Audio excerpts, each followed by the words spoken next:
Okay, now, I want to dip a toe into this video that somebody sent me here. Let's get professional real quick.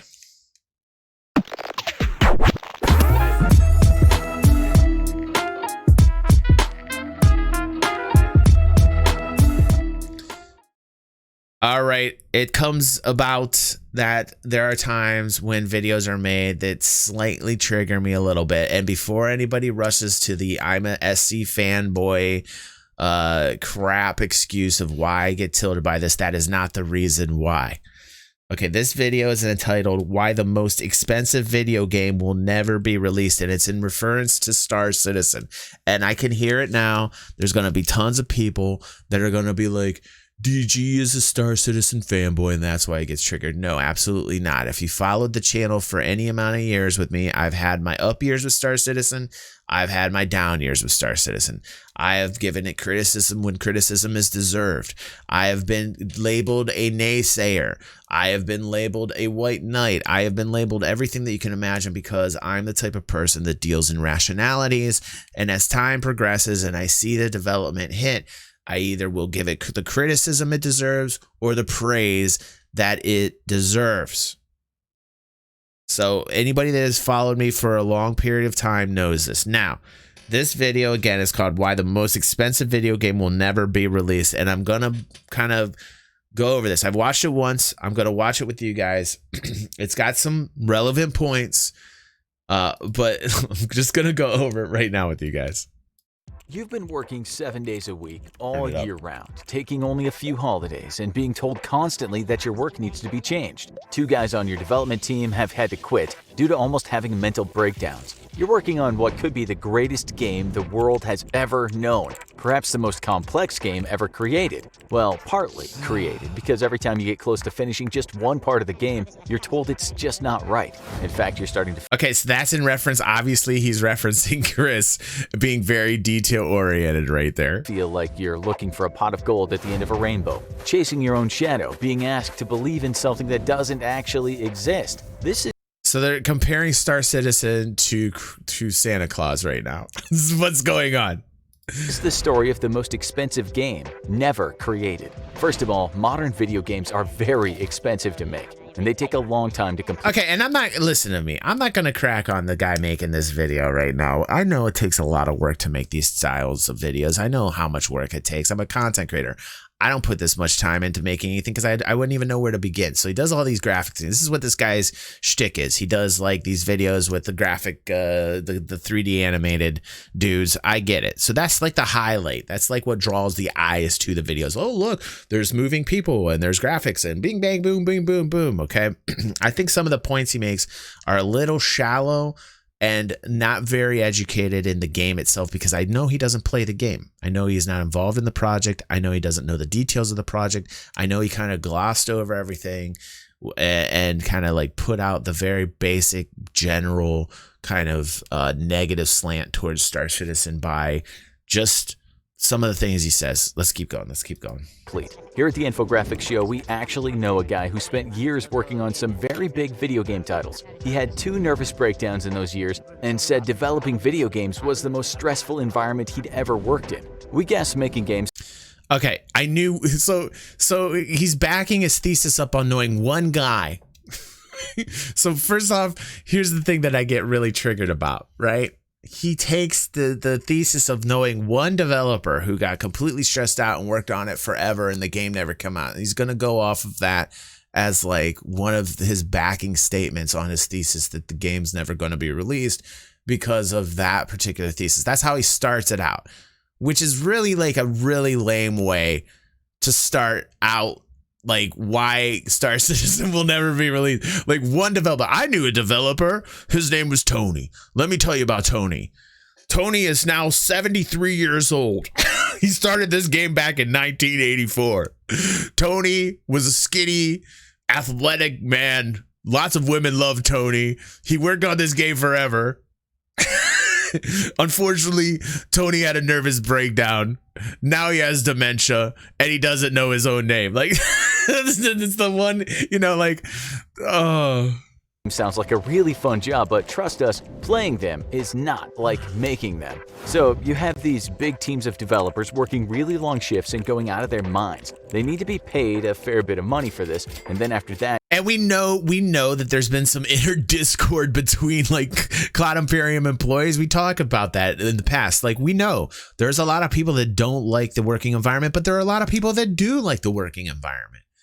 There's a lot of people at Cloud Imperium that actually do like working there, and there's other people that were disgruntled and didn't like it. That's personal. That's completely objective. You know, like that's just like somebody's own experiences.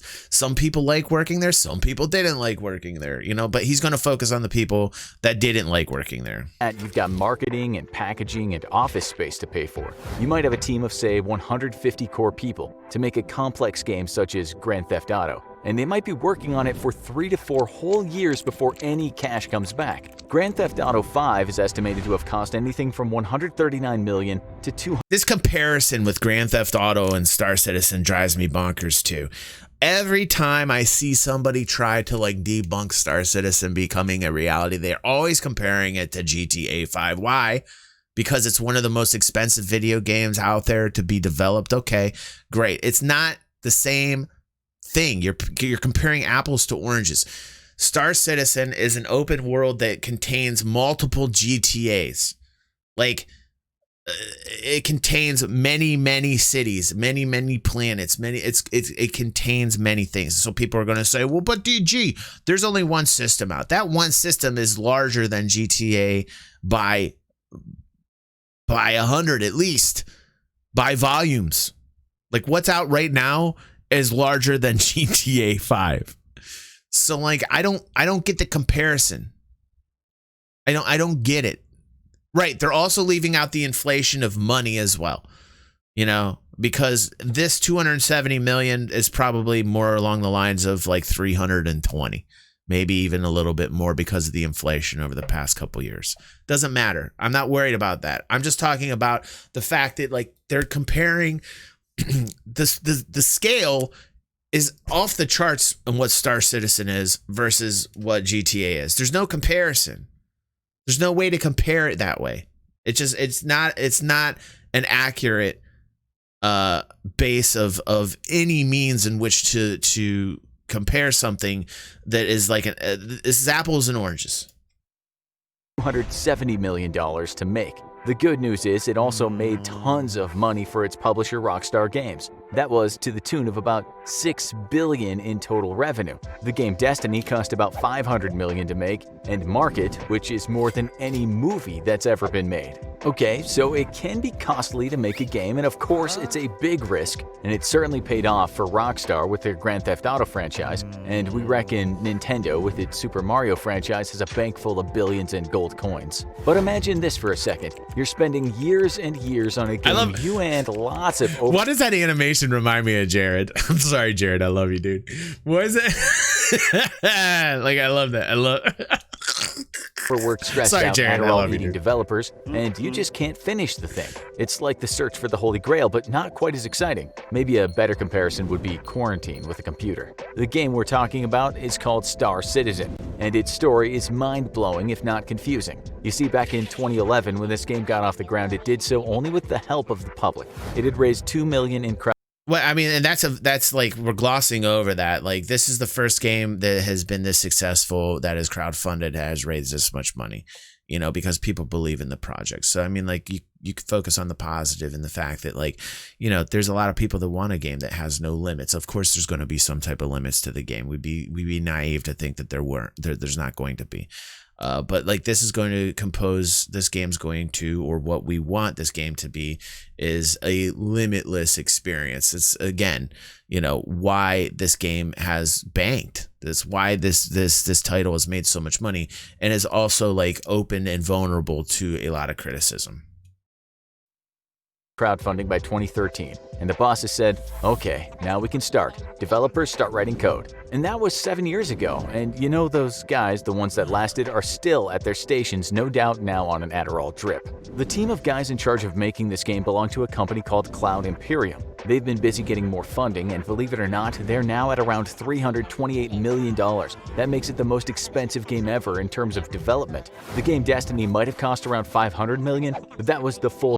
Also record breaking in the terms of like that much money has been collected from us, the people. Like again, like you can turn this into like a negative story or a positive story either way. In terms of like in my view, if you have like nearly that much money collected for a game, right, that has been raised for this game, you're talking about a lot of people that want it. You're talking about a lot of people that want this experience, you know. And that should be something that's like, wow, that should be a pretty huge thing. Like, you know, there are a lot of people that want this type of game out there right now. Again, whether the game's going to come out or not, I see the development. Like, I've been involved with this since 2015. I actually am seeing development. It might not be as fast as people want, but when it comes down to it, it's always a question of time. I talk about this a lot on the channel. You know, the question is like, how long can people wait? Well, I guess it depends upon how much you pledged. If you didn't pledge a lot, then it's no skin off you. You know, you don't have tons of skin in the game. You know, you shouldn't be pushing. You shouldn't be pushing thousands and thousands of dollars in this game if you don't have that kind of money. You should just not be doing that in regards to any title. That's just not smart. But like, it always comes down to like, how long can you wait, right? That's the question. In terms of the development, I've seen development. I've seen this game come a long way. And it has taken a while. It has taken a while.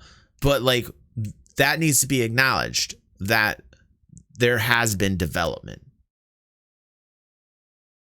Whole shebang. There was tons of money on marketing and packaging, and Destiny's creators actually said the production alone was not even close to $500 million, and Destiny is actually finished, which is quite important indeed. So we have Star Citizen right now, the most expensive game not ever made, but never made. We're gonna again, it's playable. You can play it now. Sure, there's gonna be bugs, right? But he's presenting it in a manner as which like you're not even able to get in to play. Like it's playable right now, right? You might not enjoy it. We talk about the experience. We talk about how experiences of the game is very important in the alpha game, right? We talk about how those experiences bring people back and why it's important to create like as bug-free as an environment as you can in this alpha, right? And that excuse gets old after a while to many of us that it's an alpha because it's been a while, but like it's playable. But it's being presented here that it's like not playable, you know? We're going to go into details about the game itself, but we'll tell you that it's in the space trading and combat simulator genre of games, meaning you'll be flying around in space, shooting things and buying things. Did we ever... Okay. And again, this is a guy who's never played it, has no experience, it does not take the time to research it. It's irresponsible because it's much more than that. Like, you can actually land on planets, right? You can do a lot of groundwork. You can go down in caves, you can mine. There's a law system. You can get arrested. You can go to prison. There's so much in this game that's just being like it's just being completely glossed over. And the thing that gets me upset is these types of people are making these things for views. This isn't informed journalism. This guy's got like 8 million subscribers, okay? And people look to him for like, you know, what is it about? And obviously, you know, this guy doesn't take the time to research the topics that he goes over. At least do some research or present it in a way that's not so biased. It's very biased. I unlike this because it's really garbage. It's really biased. It's really easy to click the like button on this and be like, yeah. What everything he's saying is fact. It's not. It's really not. It's really not. Tell you this amazing fact, space is a big place, like really big. There's a lot to work with if you're trying to make a space game seem realistic. Let's say there are around 2 trillion galaxies in the universe, and each of them holds millions and millions of stars. Then you've got a star system like our solar system, and that itself is pretty big. But we hear that Star Citizen wants to create 100 star systems. Maybe that's just too ambitious. We think you'll soon find out that it is. That's kind of the whole it's like really hard to watch for me because, like, you know, it's not really about the amount of star systems in this game, right? It's about the level of development they're at in order to you know, publish the mechanics that we want to see in this game. Survival mechanics, weather mechanics, you know, like the flight system that's getting upgraded in 3.10, all these things that'll give us better experiences in terms of mechanics. The systems is kind of like an afterthought. You know, the systems will come. Pyro's next on the list. The systems will come. Like Stanton, the system, the one system that everybody's like, oh, there's only one system. Oh, there's only one system. Okay, Stanton, that one system, in the scope of Stanton, is bigger than tons of titles out there. Tons. That one system, in terms of comparing it to the scope of other games, is like 100 systems in other games. Just that one system. So like that argument where people are presenting like, oh my gosh, there's only one solar system.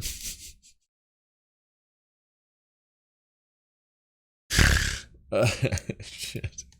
Whole problem these guys are having making this damn game. Just how big do you make space when you're trying to make the best space game ever? How perfect do you make it all? I don't there think have been investors sinking. And in regards to the systems, because we got people in chat asking, and this is a great question. Melchior says, honestly though, I've thought about this. How long do you think all the systems will take to build once they have the tech and tools necessary? I think there's systems that are being built behind the scenes right now.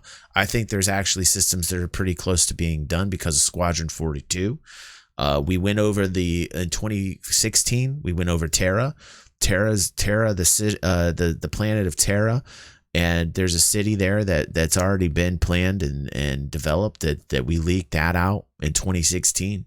So there's a system that's ready to go. Pyro's nearly ready to go. I'm sure that most of the systems in Squadron 42 are close to being ready to go. I think that like what the developer decides to show us is a completely different thing than what the developer has done. You know, like I think there's a lot that's probably close or already done that the developer just doesn't want to show us. You know, I think Nyx is close to being done. I don't think the amount of systems is the issue. I think more the issue is like the core game mechanics. You know, like the AI is huge for me right now, and the server issues also is a huge issue. So like this year I'm focusing on server issues. I'm focusing on AI. Those are big issues. Those are things that need to get, you know, handled. But in terms of like systems, that's kind of like on the back burner. I'm not worried about the systems. I think the systems are something that's right there and they can be easily done. You know, they can be easily done. Millions into this game, but the majority of the cash, over $250 million of the money, has been crowdfunded. That's Joe Public putting in his hard-earned money into a game that can't seem to get finished. People are starting to say, and again, like this presentation right here, like, oh, poor Joe Public, a victim. like you know what I mean? Like, oh, poor Joe Public, he's a victim. He's got to put that coin in the piggy bank. He's got to do it. Poor Joe victim. Like portraying people that are backing the games as if they're victims, you know, like people decide to pledge if they believe in something. If they believed in something, they'll pledge for it, not just in Star Citizen, but any title. This is the new way games are going to be created. They're not going. We're not going off the old model anymore, where it's dependent upon publishers anymore, which is great. We should be happy about that. Whether Star Citizen makes it or not, they set a precedent in the game genre. They set a precedent in this genre, which is we can make a game or try to make a game that is funded by the people that play the game. And Star Citizen at least put that, if anything happens as positive from this, they did that. They made it possible. Whether this succeeds or fails, but like to portray all of us people that believe in something, that want to play a game that they're interested in as like this guy, again, is completely irresponsible. That can't seem to get finished. People are starting to say, well, if Rockstar could blow your mind and do a GTA title in 3 years, here we go with the comparison again. Star Citizen is not just literally going to be out of this world, but figuratively too. Almost a decade on a game. Surely they've got something really special already, or maybe not. There are people out there that think Star Citizen won't be that mind-blowing at all, and the money has all been virtually vaporized. Those critics, and we're reading one right now, say there is no holy grail. They say Star Citizen is a chimera, the game version of Kaiser Soze. Others say it's a scam or it's just been very badly managed. We have no idea. Don't shoot the messenger, we're just telling you what we've read. This is how one reporter put it. I don't know, Damon. Damon in our chat, like I'm reading chat, by the way, just so you guys know, because I'm going to release this to YouTube anyway. And Damon says SC isn't going to happen again. And I think he means in terms of like the amount of money. I'm sorry if I'm taking you out of context, Damon, but if you're talking in terms of like amount of money that it's raising and in scope, it absolutely will. It absolutely will happen again, because this is how games are going to be made. So if that's how you mean it, Damon, then I disagree with you. I think that this is the way games will continually be made going forward. And in terms of like money, absolutely this will happen again. In terms of money, this is how it's going to go. It's going to happen more and more and more and more until this is probably the only way that it's going to happen. Star Citizen has become the lightning rod for controversy, with several entire forums worth of people dedicated to forensically dissecting every tiny detail, rumor, or allegation surrounding the project. The thing is, that report was made almost 4 years ago and the game still hasn't been completed, and the guys are still asking for more money. One thing might just be that the person at the head of the production team is a perfectionist, but you know, one of those perfectionists that can be quite hard to work with. Creating the perfect universe might not be so easy. More recent reports we found say the game has been mishandled, mismanaged, and working on Star Citizen has been— And this is part of the report that I actually I'm not agreeing with it, but this is where I talk about like the funding, the money, how Cloud Imperium is being managed. This is why I focus on this channel so much on the actual fundamentals of the business. This is why I do it, to help people decide on, where the project is at, not based upon the new updates and patches and all the news within the game. I do that too, but like more so like how viable is Star Citizen as a released product based upon the management of the company. And personally, there's been a lot of snafus. I've seen them. I've talked about it many times. Chris does have this perfectionist kind of view. But that's what makes the game very detailed too. So it's kind of damned if you do, damned if you don't scenario, because that same level of like attention to detail is why we get a lot of that kind of feel when we're in like on a planet and you're walking and you're looking at your footprints in the snow and you're looking up and you're seeing the sunset and you're like, oh my God, it's mind bending when you see that level of detail in the game. It is why it's taken a long amount of time. It's absolutely why it's taken a long amount of time. I'm more so worried about how Chris is managing the company. I think Chris is a great coder. I think Chris, when it comes down to it, Chris is great with the development side of things, like personally. I don't think he's great at networking people and managing the people within the company. I think that's the disconnect. And I think that's one of the reasons why it has taken so long. So this is part of that I'll give credence to. This is part of the video that I will give credence to. Been chaotic. That's 537 employees working at 5 different offices, all being micromanaged by a perfectionist, and likely so overworked they haven't even been told it's 2020. They get paid well though, with $30 million being paid out in total in salaries in 2019. That's quite a lot of cash for a game that hasn't been made and may never be made. Imagine you paid some construction company $300+ million to build you an amazing house, and after 10 years they told you— I mean, it's not necessarily the same. Like, here we go again. Like, you're not. Again, when it comes down to the 300 million that they brought in, it's getting split up in many different ways. Yes, I'm sure that like Chris has taken a nice big chunk out for himself. We've talked about it. We've seen it plenty. But one of the things that needs to be talked about are the 600 employees in the 5 locations. And that's shit tons of expense. And we've talked about that on the channel, like the expenses. Like, great. I'm glad they're making tons of revenue. I'm glad they're continually breaking records in terms of revenue. But we also got to look at the expenses, which is why I focus on the financials so much, which is why I want to look at the P&L for 2019. I'm very curious because that was the record-breaking revenue year, and I want to see what the expenses were that they're going to report. It's really important. And why I continually say over and over again, it is important that we start to see them report a profit. It is very important. But like this analogy where like they're using like this construction worker and they're just throwing like 300 million in his lap and they want the project done. It's not really the same thing. Again, he's comparing apples to oranges here. It's a bad comparison. They still hadn't quite finished the bathroom toilet. We actually found out where some of the cash went. And then he says that not only have they not like done much, but they haven't finished even with the bathroom toilet. Like what? What? Found one graphics engineer who spent months on visual effects, but for a really small element of the game. The developer said he quit after spending 17 months on making characters and then was told to change them. He said this was going on all the time. Meanwhile, the company was spending lots of money on making demos so it could impress people and get more funding. The enterprise was a money-making machine, but for the workers, it was like being trapped in a Franz Kafka novel. Like going down a rabbit hole and getting lost in a network of confusing tunnels, or being told to travel to a castle that's just impossible to get to. This is what one investor said after he saw where his money had gone and how far the game had got in terms of development. The game they promised us can't even barely run. The performance is terrible and it's still in an alpha state. I won out. They lied to us. He wanted his money. It's relative to the amount of money that's being invested too. Like this is all relative to like the amount of money that people have put into the game. It really is. The more you're going to put financially into the game, the more upset you're going to be.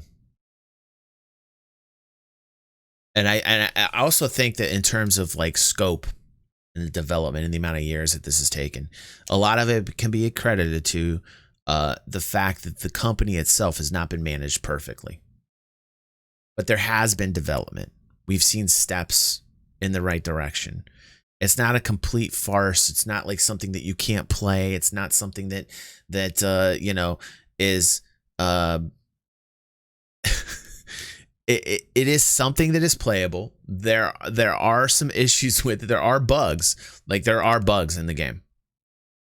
But it does function, and we have seen progress. In the chat, Melchior said something here that was interesting. He says, "Do you think feature creep has stopped, or is it still an issue?" And feature creep is something that's an interesting question, right? Because feature creep essentially is directly related to that limitless experience that we want. Feature creep is the imagination, right? Our imagination. Like, okay, we want this. Okay, we want this. We want this. We want this. We want this. At some point, yes, you do have to cut that off. You have to. But like in terms of Star Citizen and this being like a limitless experience for us, I don't want that to just be like beheaded completely. You know, if that was a beheaded thing completely, then we wouldn't have the current mechanics we do for like survival that I think are absolutely awesome. I don't think the survival-based mechanics I don't think they're overbearing at all. I love what they did with the survivor-based mechanics. We wouldn't have the weather systems. You know, I love the weather systems and how that affects your survival and the clothing that you have to wear to combat the different types of weather in the game. If we use that kind of same question and said, you know, is feature creep still a thing back a year or two ago, then perhaps we wouldn't have some of the mechanics that we're seeing come out right now. You know, feature creep is like the imagination, right? Feature creep is imagination. And I don't want to like necessarily cut that off, but I think there has to be some point at which like we got to say enough. Like we've got enough. We can add it afterwards, right? That absolutely is a great question, Melchior. That's a great question, dude. back. This guy said that back in mid-2019, he was promised that the game would have 100 star systems. But guess what? When he looked at the alpha mode, it didn't even have one fully completed star system. Not one star system in one entire decade. Let's do some math. All right, here we go again with the systems. Like the systems really are on the back burner compared to the mechanics, compared to the AI, compared to the things that are more important to the gamers. Somebody who might not even be a gamer making this video. Like the systems really are like something that I'm telling you right now, there's already some ready to go. The systems aren't a big deal. The creation of those systems, not really a big deal with the tech that they already have. We know this. We know this. What's more important that he didn't focus on here are the mechanics. And that completely goes over the head. And this is somebody who hasn't taken, this is somebody who just glossed over the very basics to make his graphics. It shouldn't be called the infographics show. It should just be called the graphics show. My opinion. Now, I'm not down in the amount of work this guy put into it. I know as a content creator, like it takes a lot of work to make stuff like this. But like I'm not downing his graphics section. I'm downing his info section. This shouldn't be called the infographics show. It should be called the graphics show. Math. 10 years, 100. Maybe the game will be completed around 2120. All of its fans will be dead by then, or at least have grown out of computer games. Now check out, why do games cost $60? Why hasn't the price of video games changed? Yeah, this is not the type of content that I like. I could not get into this. Now watch, why do games cost $60? If you want the most vague general kind of like information, watch this video and watch this video. Yeah, I'm not down for that. I'm not down for that.